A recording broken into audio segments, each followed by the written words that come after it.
Salut à tous. Il y a en ce moment un homme dans une pièce d'Hénéran, censé être la personne la plus puissante de la République islamique d'Iran. Il ne peut pas passer un appel téléphonique.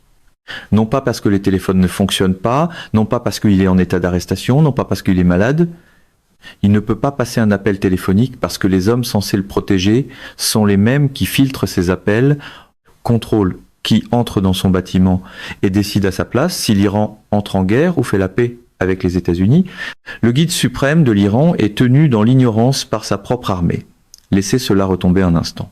Et voici pourquoi ce seul fait, ce fait presque incroyable à lui seul, change tout ce que vous pensiez savoir sur ce qui se passe au Moyen-Orient en ce moment. Parce que nous avons regardé cette crise de la mauvaise façon.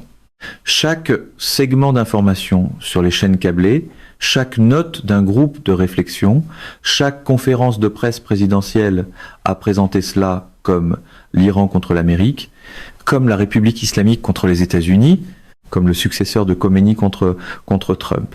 Mais ce cadrage est faux. Ce qui se passe réellement, c'est l'Iran contre l'Iran.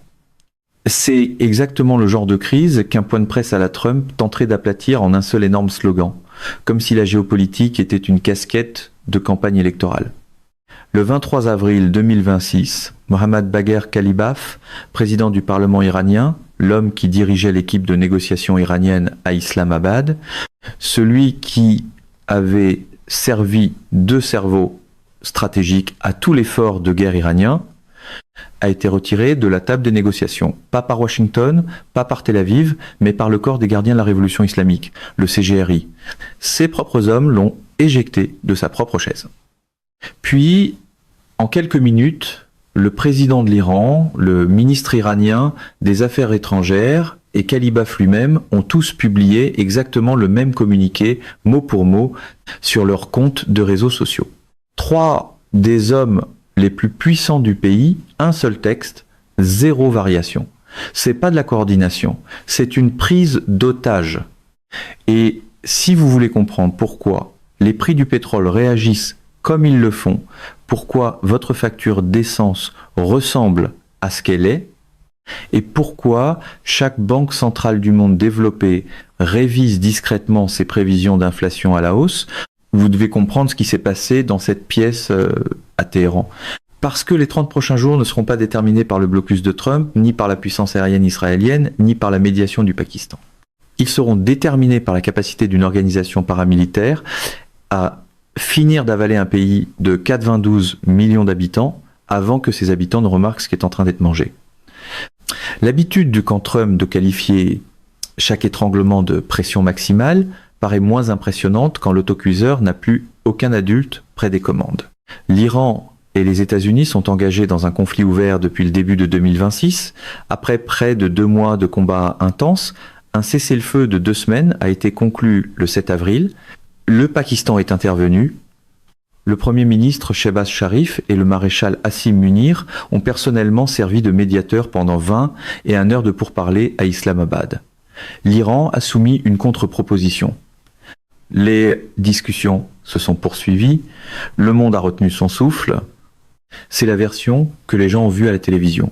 Elle n'est pas fausse, exactement. Elle laisse simplement de côté tout ce qui compte. Parce que voici ce qui se passait aussi pendant ces mêmes 20 et 1 heure de pourparlers. Le CGRI, les gardiens de la révolution iranien, la force paramilitaire censée répondre au gouvernement civil, a ouvert le feu sur des navires commerciaux dans le détroit d'Ormuz, le jour exact où le propre ministre iranien des Affaires étrangères, Abbas Araghchi, annonçait publiquement que le détroit était ouvert aux affaires. Le sens de cela est sans équivoque. Le ministre iranien des Affaires étrangères disait au monde que le détroit était sûr. Et pendant qu'il parlait encore, le CGRI tirait sur des navires dans ce même détroit. La télévision d'État iranienne a ensuite traité Araghchi, le ministre des Affaires étrangères, d'imbécile en direct à l'antenne, sans excuse. Ce n'est pas une erreur de communication. C'est l'humiliation publique d'un ministre par une branche militaire qui a décidé qu'elle n'avait plus besoin de faire semblant de répondre à qui que ce soit. Puis, Kalibaf a démissionné ou a été forcé de partir ou, selon la version officielle iranienne à laquelle on choisit de croire, n'a jamais démissionné du tout parce que 3 hommes très puissants ont publié des déclarations identiques affirmant que rien ne s'était passé et que tout le monde devait se calmer. Même le conseiller en communication le plus loyal de l'univers trumpiste admirerait l'efficacité. 3 comptes, une phrase et, étrangement, encore moins de crédibilité à chaque répétition. Voici la version officielle. Le service des communications parlementaires de l'Iran a publié un communiqué affirmant que les informations sur la démission de Kalibaf étaient, je cite, sans fondement. Le communiqué a spécifiquement désigné la chaîne israélienne Channel 12 comme source de désinformation. Kalibaf, Pezeshkian et Arakchi ont tous renforcé ce démenti simultanément. Voici la réalité. Selon Iran International, Kalibaf a été spécifiquement réprimandé pour avoir tenté d'inclure le programme nucléaire iranien dans le cadre des négociations avec l'Amérique. Il a été écarté parce qu'il était prêt à mettre sur la table quelque chose que le CGRI considère comme intouchable. Il n'était pas trop faible pour négocier. Il était trop disposé à le faire. Et le nom évoqué pour le remplacer est Saïd Jalili, le principal négociateur nucléaire iranien de 2007 à 2013, l'homme qui a passé 6 ans assis face à des diplomates occidentaux, à sourire sans jamais rien signer. L'homme dont toute la carrière diplomatique est une leçon magistrale sur la façon de faire passer une négociation pour du progrès, tout en s'assurant que rien ne bouge réellement. Si Jalili prend ce siège, ce ne sera pas une nouvelle équipe de négociation. Ce sera une salle d'attente avec un drapeau dedans. Pour quiconque a été formé au code visuel de l'ère Trump, c'est un théâtre familier, on place le drapeau, on retarde le fond, puis on présente le mobilier comme une percée. Mais voici le détail que la plupart de ceux qui couvrent cette histoire survolent. Et c'est le détail qui change tout le tableau. Kalibaf n'est pas un modéré réformiste que les radicaux auraient finalement jugé trop mou. Kalibaf est un ancien brigadier général du CGRI.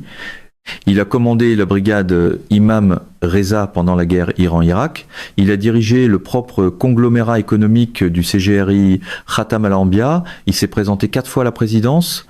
Il a passé toute sa carrière à l'intérieur du système, à parler le langage du système, à protéger les intérêts du système. Et malgré cela, ils l'ont poussé dehors.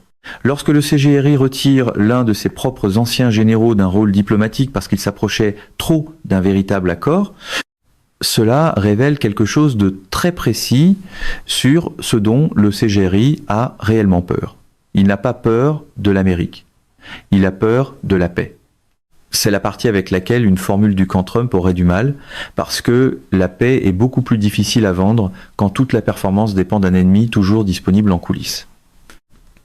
Cette peur est parfaitement rationnelle et la comprendre change tout quant à la façon dont ce conflit se terminera. Il y a quelque chose qui semble trop net, trop conspirationniste, trop proche d'un élément de langage. Mais les chiffres sont réels, la structure est réelle et une fois qu'elle devient visible, on ne peut plus ne pas la voir.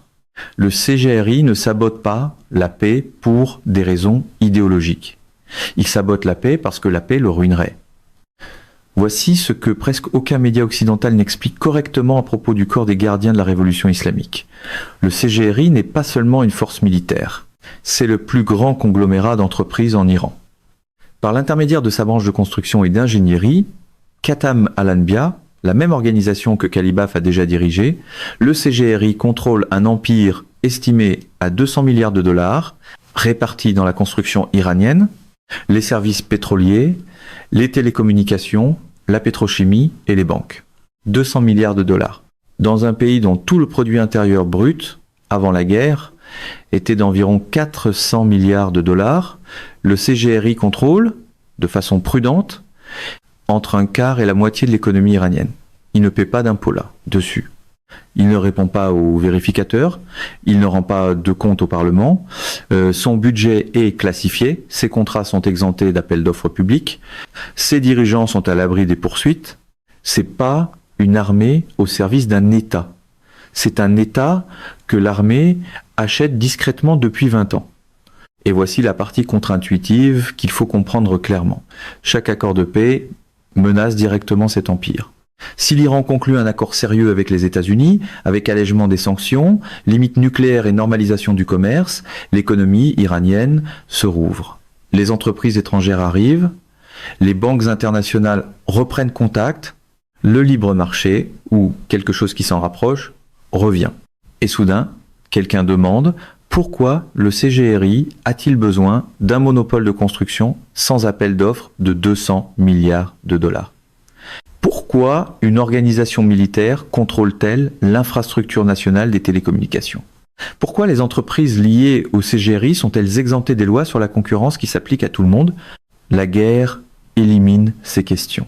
La guerre est la réponse à chaque question sur les raisons pour lesquelles le CGRI doit être aussi puissant, aussi riche et aussi incontrôlable.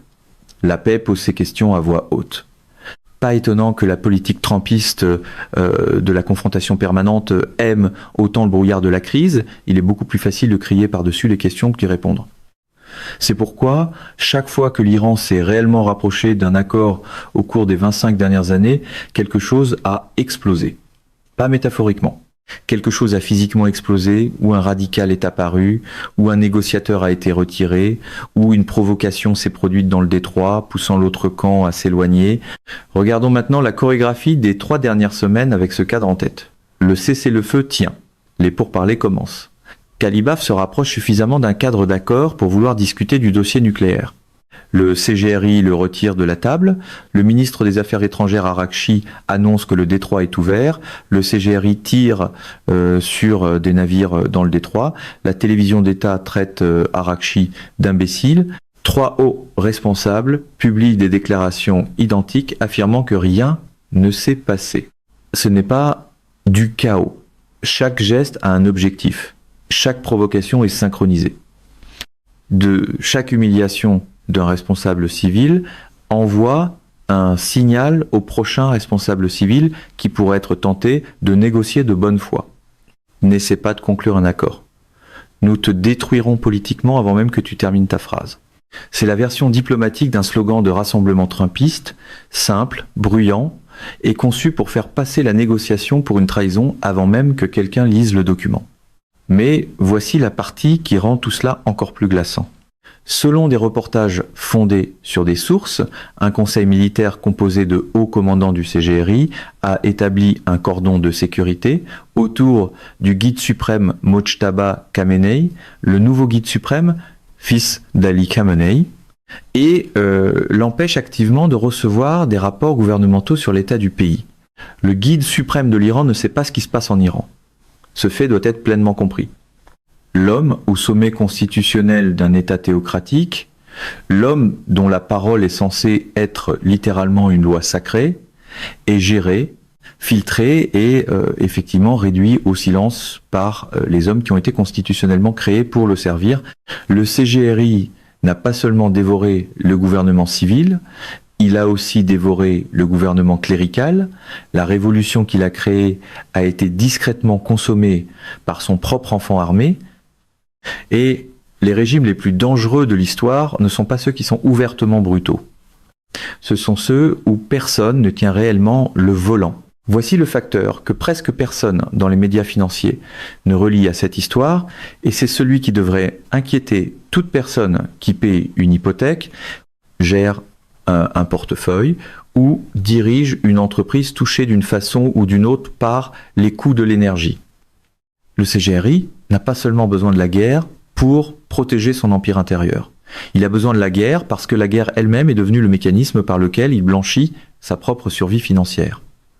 Selon des estimations du Trésor américain, l'Iran dispose d'environ 35 milliards de dollars en réserves étrangères. Il possède aussi environ 180 millions de barils de pétrole flottant en stockage dans la région Asie-Pacifique, du pétrole qu'il a prévendu à des intermédiaires chinois par l'intermédiaire d'un réseau de petites banques proches des sanctions. Ce pétrole et ses réserves donnent au régime, au taux de consommation actuel, entre 2 et 3 mois de répit. Peut être moins. Maintenant que le blocus est décrit par le secrétaire à la défense Pitekzet comme, je cite, « blindé, rien n'entre, rien ne sort ». Dans le vocabulaire de marque de l'univers Trump, blindé sonne puissant jusqu'au moment où la réalité demande si quelqu'un a pensé aux issues de secours, aux effets secondaires et à la facture. Mais voici la partie que la presse financière ne relie pas correctement. L'administration Trump ne se contente pas de bloquer les exportations pétrolières de l'Iran. Elle menace les banques chinoises qui facilitent ces exportations de nouvelles sanctions secondaires. Et cela compte énormément parce que la Chine est depuis des années la ligne d'oxygène économique de l'Iran. Achetant du brut iranien à prix, réduit par l'entremise d'intermédiaires spécialement conçus pour être trop petits et trop obscurs pour déclencher l'application des sanctions, Trump menace directement ces banques et non les grandes banques d'État chinoises. Celles-ci ont déjà pris leur distance avec le commerce iranien. Il s'agit des petites banques provinciales semi-privées qui ont discrètement gardé les lumières allumées à Téhéran pendant une décennie. Si ces menaces se transforment en actes, la fenêtre de 2 à 3 mois de l'Iran se réduit à quelques semaines. C'est le geste familier du camp Trump, serrer le tuyau, pointer l'inondation du doigt, puis tenir une conférence de presse sur la fermeté, mais voici la variable imprévisible dont personne ne parle. Le CGRI connaît cette chronologie aussi bien que le Trésor américain. Il a ses propres économistes, il a son propre appareil de renseignement financier. Il sait que les installations de stockage pétrolier de l'île de Karg se remplissent. Il sait qu'une fois ces réservoirs pleins, l'Iran sera forcé de fermer littéralement ses propres puits de pétrole. Et il sait que redémarrer un puits fermé coûte des milliards et détruit définitivement de 5 à 10% de sa capacité de production. Il sait que l'Iran détruit physiquement son propre avenir économique pour survivre aux 90 prochains jours et il s'en moque parce que le calcul du CGRI n'est pas le même que celui de l'État iranien. L'État iranien a besoin des revenus pétroliers pour payer les enseignants, les médecins, les ingénieurs et les fonctionnaires. Le CGRI a besoin des revenus pétroliers pour financer ses réseaux de relais au Liban, au Yémen, en Syrie et en Irak. Lorsque l'argent se fait rare, le CGRI ne coupe pas dans les budgets de ses relais. Il coupe dans les budgets de l'État. C'est pas une théorie. Le Fonds monétaire international nous a déjà dit que l'économie iranienne se contractera de 6,1% en 2026 avec une inflation à 68, 9%. Le rial est à 32 millions pour $1. La classe moyenne, la classe professionnelle qui a historiquement été le moteur de chaque mouvement réformiste en Iran est en train d'être annihilée économiquement en temps réel. Et pendant que cette annihilation se produit, l'empire économique du CGRI continue de fonctionner parce que ses contrats sont nationaux, ses flux de trésorerie sont internes et ces mécanismes de financement sont isolés des mêmes pressions qui écrasent les Iraniens ordinaires. Le CGRI s'est effectivement structuré de manière à profiter de la crise qu'il provoque. C'est le genre de désastre circulaire que le message trumpiste appellerait probablement une stratégie à condition que le graphique ait assez de flèches et pas trop de chiffres. Maintenant, pensez à ce que cela signifie pour les marchés mondiaux de l'énergie. Le directeur général de Vitol, Russell Hardy, a déclaré le 20 et 1 avril qu'1 milliard de barils de production pétrolière seront perdus à cause de cette guerre, alors que les pertes actuelles se situent déjà entre 600 et 700 millions de barils. Le général David Petraeus a donné des chiffres concrets sur ce que la fermeture du détroit d'Ormuz a déjà coûté. Le Brent a dépassé $120 le baril. Le Qatar a été forcé de déclarer la force majeure sur toutes ses exportations de gaz naturel liquéfié.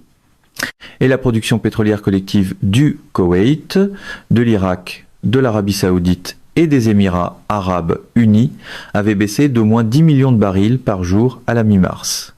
10 millions de barils par jour. Cela représente 10% de l'approvisionnement mondial total pris en otage par les intérêts financiers internes d'une organisation paramilitaire dans un seul pays. Et le CGRI, qui a conçu cette situation, qui en bénéficie et qui a maintenant mis à l'écart chaque responsable iranien prêt à y mettre fin, n'a aucun incitatif structurel à la corriger jusqu'à ce que quelqu'un change la structure. La question est de savoir si l'équipe de Trump comprend cela assez clairement pour changer la bonne chose. Et c'est là que se trouve le danger, non pas dans la force apparente du slogan, mais dans la capacité réelle de ceux qui le portent à comprendre la machine contre laquelle il pousse. Mesdames et messieurs, notre émission d'aujourd'hui s'arrête ici. Nous vous invitons à partager votre avis personnel dans la section des commentaires ci-dessous. Pouvoir, vérité, vous salue et vous donne rendez-vous très bientôt.